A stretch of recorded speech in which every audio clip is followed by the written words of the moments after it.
clearly, and we will look into that. We will look into that. Yeah, if I could turn the discussion for just a minute.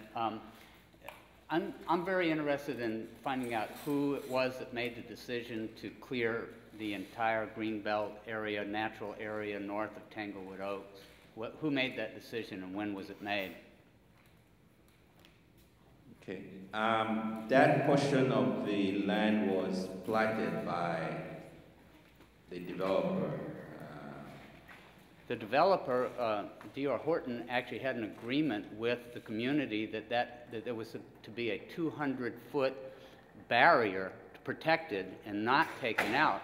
And as questions were raised over the summer, those of us in the neighborhood were led to believe that at least some of that green belt was going to be left in place. And in fact, right up until August 10th, we were led to believe that as it kept shrinking, that at least 25 feet would be left.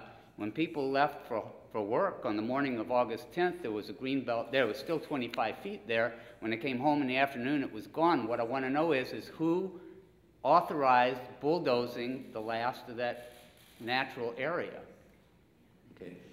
That section was platted and was dedicated and platted as a drainage easement.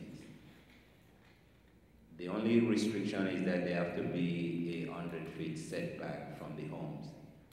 But, and I do have a copy of the plat here. There was absolutely there were no meetings. There were no notifications to the neighborhood.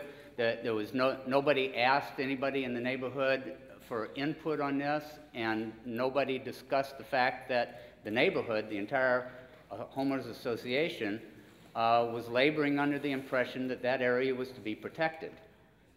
Okay, and I think they may have given the wrong impression, because if it's platted a drainage easement, it means anything relating to drainage. The land can be used for anything related to drainage. In fact, on the plat, it does show that there is a possibility of a detention pond. Again, too, the only restriction is that it has to be 100 feet setback from the homes. But the detention pond... We comply with that rule that there's a 100 feet setback, but it is platted as a drainage easement, which means that doesn't answer the question of why you couldn't have left some of the natural habitat.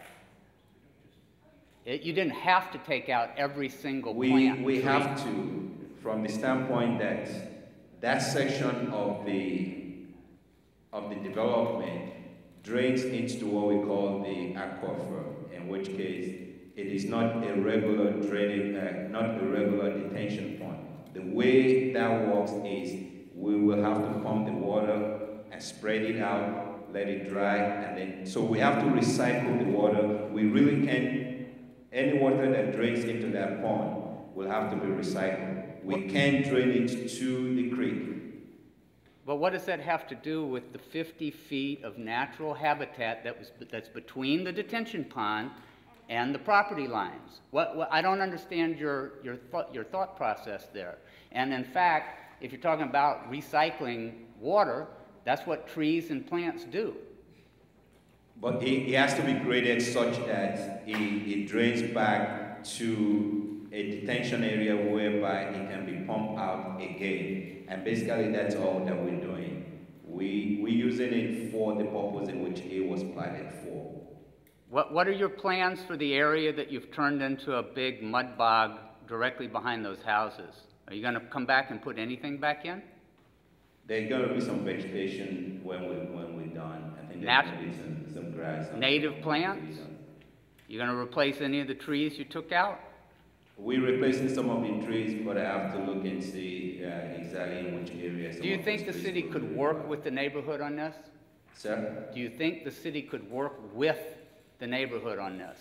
Well, in terms of the trees that will be put back, we can work with the city. That'd be great. In terms of the trees that will... Okay, you have our contact information and we'll stay in touch. Okay, sir. Yes, sir.